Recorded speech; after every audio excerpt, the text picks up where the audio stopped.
And we are back after riding the Hero Karizma.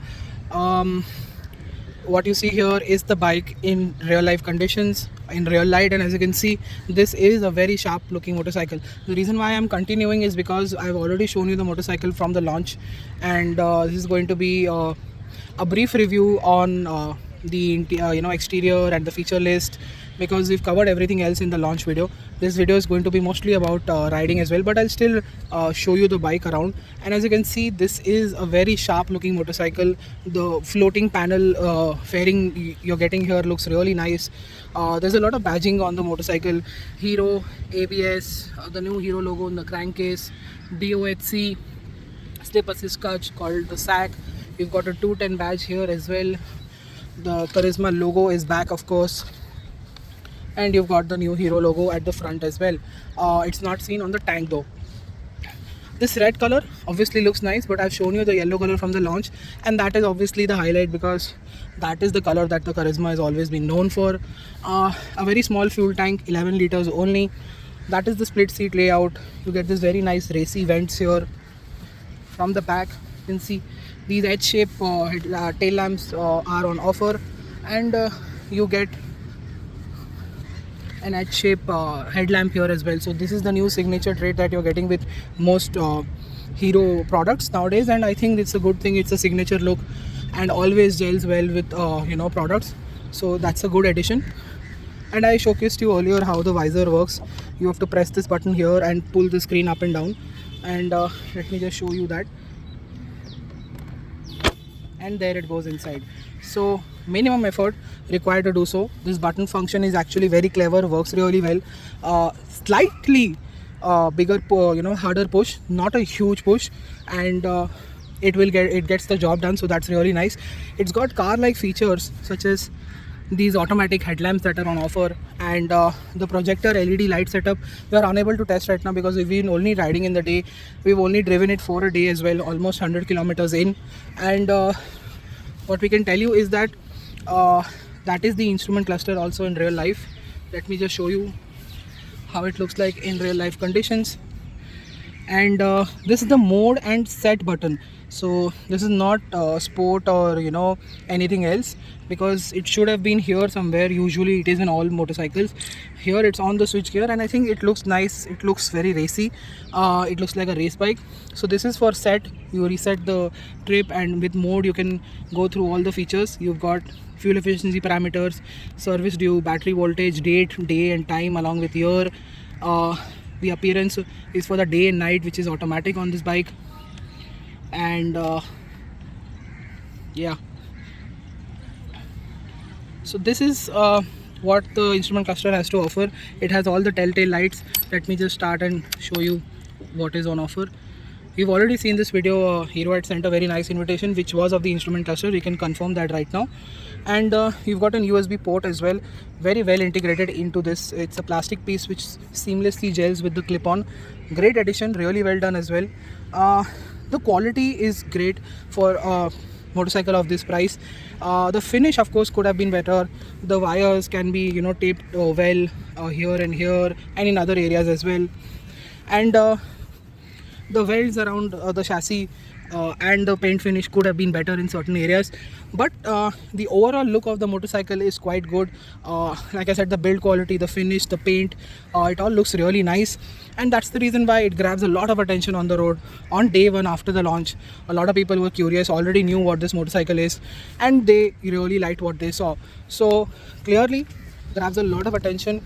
You've got LED turn indicators, that is also making sure that you get the premium quotient is quite high. Adjustable levers are still missing. I think the Apache has had it for quite some time. Hero also should have incorporated in that.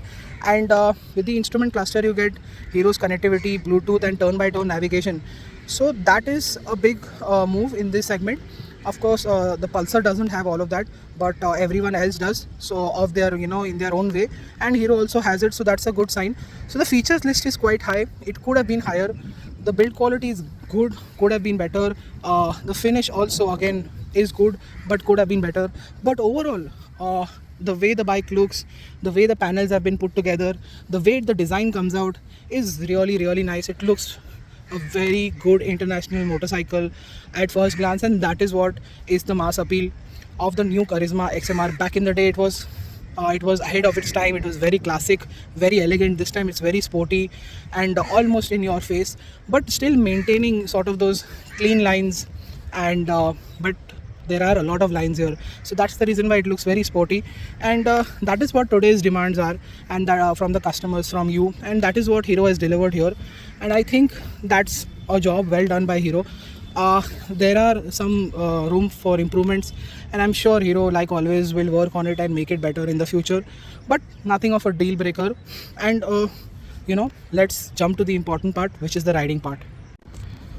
So what is the Hero Karizma XMR 210 like to ride?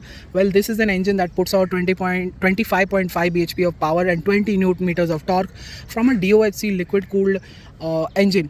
Why was the DOHC required? My best guess is that if you have to play with a very small capacity, which is just 210, and you need that 25 bhp, for Hero it was necessary to get the DOHC here, because that is the reason why they've been able to get out such horsepower and torque.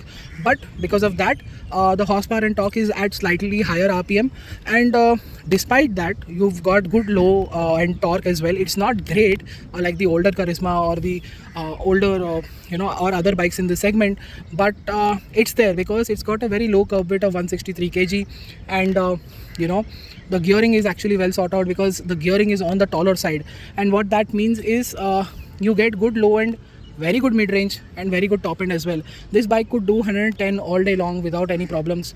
It can reach up to 130-140 kilometers an hour as well. Our ride was limited to city areas where there were speed limits, so the max we could do is maintain 100 in most areas, and quickly do a 120 and come back in unrestricted segments. And that has made us realize that the XMR, the Karizma, has come of age. It feels like a motorcycle that is matured really well. It is the sportiest Karizma that we've ever seen till date, and it is something that you should look forward to. The only problem that I can see is that the front brakes could have done with more bite. The vibrations at the handlebar and the tank are slightly higher. They do leave your hands buzzy if you're revving it all the time, if you are maintaining higher speeds. So I think that is a bit of an issue. But then again, I want to give the benefit of doubt to Hero, because this is a brand new motorcycle. Once the first service is done, there should be enough change and there should be a reduction in vibrations. We'll only confirm that through the road test. And yet, despite that, I'll tell you the fact that this motorcycle and this aspect is not a deal breaker. And most of the time while riding normally on an everyday basis, you're really going to enjoy this motorcycle. Why? Because even with my high curve, with my weight, which is slightly on the higher side, and I went through a lot of uneven roads which were really up and down, and really bad off-roading situation almost. I had to encounter that stretch, and I saw that there is enough ground clearance on offer. The ride quality is actually downright brilliant. You don't feel much of the potholes. It takes care of it at any given speed, be it slow, medium, high speeds. It takes care of it all. The stability is actually quite brilliant while doing any given speed.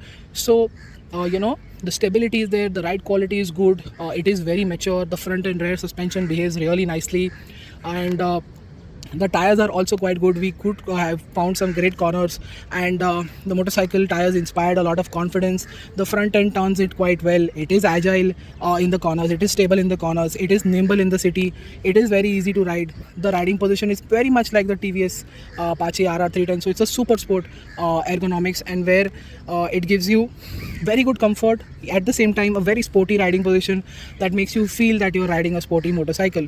And again, we are impressed with the wide seat that is on offer, but the seat is soft, and I think that is not going to be great for touring. The other thing which is not great for touring is the small fuel tank. It's just 11 liters, and it's still going to give you around 350-400 kilometers of range, which I think is good enough, because you should be taking breaks around every 200 kilometers plus. And I think it's a great move to have a motorcycle that can still do almost 350-400 kilometers on a tank. This should return somewhere between 32 and 36 kilometers per liter is what Hero says us. And what is also quite impressive about the Karizma is the fact that everything comes together really well. There are a lot of features on offer. The comfort is quite high, the design is quite good, the pricing is quite great, but I think upside down, folks, is truly missing. and something that should have been here at this price point. If the price point would have been slightly higher as when it should not be and would have been a problem. Hero has already the Extreme 200 and the Extreme 160R, which are priced well. This could have been priced higher, but then again, Hero says they want a lot of Karizma fans to be they want the Karizma fans to get this motorcycle back, to make it as affordable as possible. And like I said in the video, there's nothing wrong with the suspension. It's just that the racy nature and the racy looks of the bike also deserve the USD folks, despite the fact that the chassis, ride quality and suspension is already quite good. Overall, we think the Karizma has a lot of potential. We'll have to spend more time with it, get better figures and numbers for you, and more practicality tests once we ride it for a couple of days and tell you more about it. So stay tuned, subscribe to our channel for that, follow us on our social media and website for everyday updates. Until then, thank you so much for watching and goodbye.